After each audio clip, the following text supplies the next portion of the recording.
Our goal with this instructional DVD is to give you some insight on the design of the golf club and how to make a swing that's going to allow you to use this club to its fullest potential. First thing you need to understand as a student or a player is the design of the golf club itself. Every golf club is built with a forward-leaning club shaft or a handle that's in front of the head. Your job as the player is to figure out how to return the club to the ball in that fashion. The biggest habit of an amateur golfer is to have the head of the club show up at the ball first.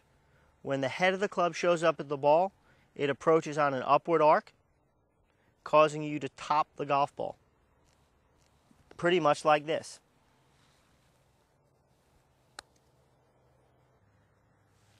I know you've seen that shot before. And that happens when the head of the club shows up before the handle. Our goal is to give you some ideas on how to figure out how to keep this head behind this handle, which is going to improve your short game.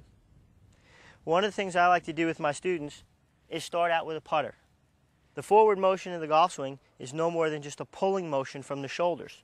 The shoulders pull or drag the club forward.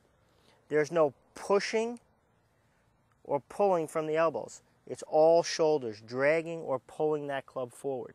So we like to call the forward motion of the swing a pull. Now, in order to get this golf club to go backwards, we've got to use the shoulders in the same manner.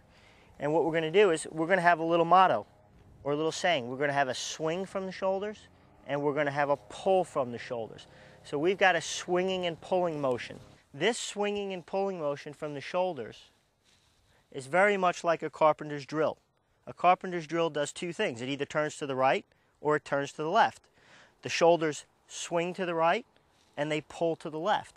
And if we can get that motion to repeat like a carpenter's drill, all we need to do is change clubs to get different shots. Just like a carpenter changes bits to get different size holes. Here it is, the swinging and pulling motion with a putter.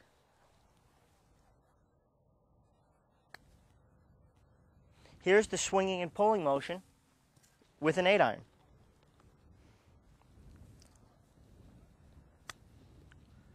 Ball lifts, the ball rolls a little more.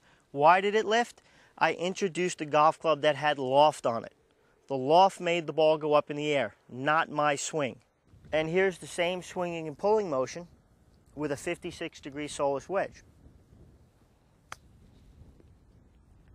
And if you notice, each one of those shots did something different. The putter never left the ground. The 8-iron lifted a little bit, rolled a lot. And the sand wedge lifted a lot and didn't roll very much.